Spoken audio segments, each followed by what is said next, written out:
Up next, Falcons quarterback Matt Ryan joins First Things First live from Super Bowl 53 in Atlanta. You're not going to want to miss it. Stick around. That's next on First Things First. All right, we will get to the Steelers in just a second, but first to the NBA. Luka Doncic beating the shot clock with the quick one-handed shot from deep, Nick. Luka continues to be not only the best rookie, but having the best rookie season you could argue in the league in 15 years. He's been just phenomenal. Which skill are you most impressed? Shooting, scoring, or his passing ability? I think his playmaking, the passing and the overall ability to handle the ball, whether it's pull up or get up teammates involved. But I mean, he's giving you 20, 6, and 5 every night. Only I think Oscar and MJ are the rookies to do that. Celtics and Hornets, Terry Rozier connecting with the high-flying Jason Tatum. Man, for a minute, I thought that was Gordon Hayward. Oh, that was just a light-skinned dude. I'm so sorry. Jason Tatum. And Gordon Hayward, he ain't doing stuff like that. Gordon Hayward, I think Gordon Hayward's on the screen there. Oh, no, that's not him, actually. That's a different white guy. My apologies. We've gotten 2 racial things wrong here. All right, my apologies there. Hey, great second half by the Celtics. Looked like the Hornets were going to make it a game. Celtics blew them out in the second half. T-Wolves and Grizzlies and Karl Anthony Towns driving past Marc Gasol. Hammers one home on Jaren Jackson. Okay, Big Cat. That's what Jimmy Butler was talking about. This is what Jimmy Butler was mad about. Big Cat, his potential. And this was only the second best play of Big Cat's night because he did hit a buzzer beater in overtime, giving the win. Now, that was a pretty shot. Absolutely. A little lucky. To the Warriors now. Lucky. It didn't even hit the rim, did it? You guys remember those few minutes we wondered if adding Boogie Cousins to the team would be a good fit or not? Let me save you the time looking it up. Yeah, they're a good fit. Golden State has now won 11 in a row, and through 5 games, Boogie Cousins looks like Boogie Cousins, putting up 22 points in their last game. Head coach Steve Kerr credited Cousins with the Warriors' success. No dog days this year. It's been nice. I think he personally got us through what would normally be, the tough stretch. And let's face it, we had some tough days earlier in the season between injuries and some drama and all that stuff. So it doesn't feel like the normal January, February point of the schedule. It feels fresher, and I think a lot of that has to do with DeMarcus. Look, we talked about how much better this team would get when Boogie Cousins came back, but we didn't know what it would look like and how they would all gel and get along and what that chemistry would be like. How much better now is the team now that you've seen him play a couple games? Well, listen, I think what Steve Kerr said is exactly right. I mean, the Warriors' offense was operating at essentially peak capacity without Boogie, and the offense has operated at the same capacity with Boogie. What has improved is their defense, and that's not because Boogie is some defensive force.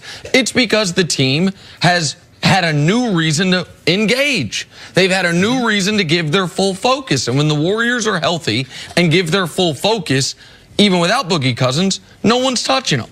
And so Steve Kerr has it exactly right. This time of the year, it's before the playoff push, but it's after the beginning of the season, the pre-All-Star break is the time when the Warriors can lose focus. And now they're not, because they have to get Boogie involved, because they want the world to see that they can seamlessly integrate him. And the other thing Boogie Cousins gives them is insurance.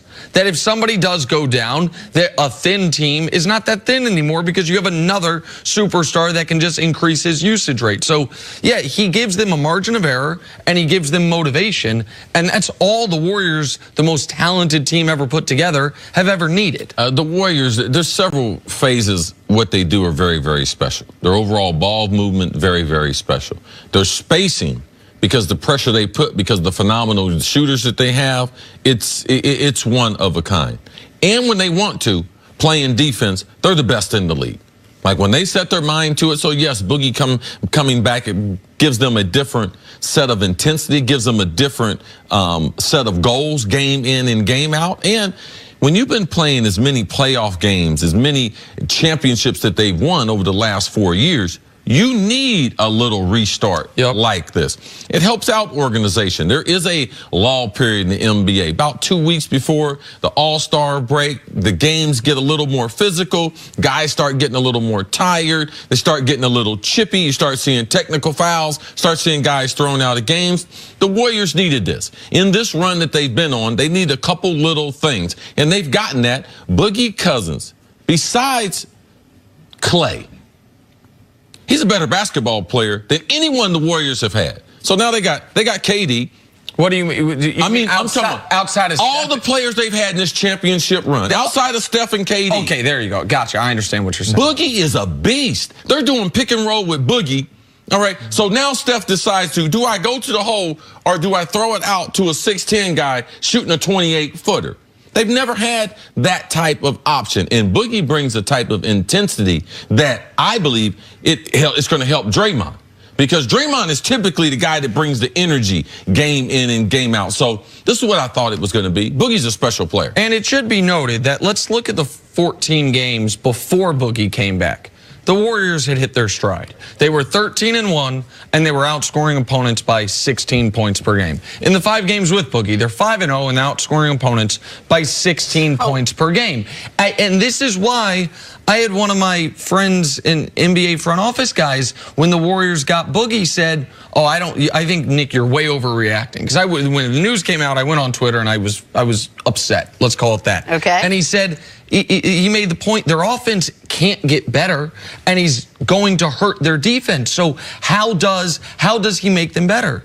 And the point I made was the Warriors didn't need to get better to win another title. They just needed to avoid catastrophe. And if Boogie is nothing other than the world's greatest insurance policy, right? That if someone does go down, because you had talked last year that you thought that even with Steph, Clay, and KD, how great they were together, if one of them went down, that the team could get got because they didn't have enough depth. Yes. Now, that's no longer the case. With a healthy Boogie Cousins, if something were to happen to KD, and it's like, okay, we have the Splash Brothers plus Boogie, that is more than enough. And the fact that it gives them in late January, early February, added motivation to continue refining things, not throw games away, to where they are going to be the 1 seed this year, unlike last year, all those things work. And I do believe they get better offensively. Well, how do they get better? They have less lost possessions, because they got another guy that's a focal point that they can go to. They got a 6'10" guy that can shoot 3-pointers with the greatest collection of shooters that we've ever seen. Don't tell me they can't get better. What I'm watching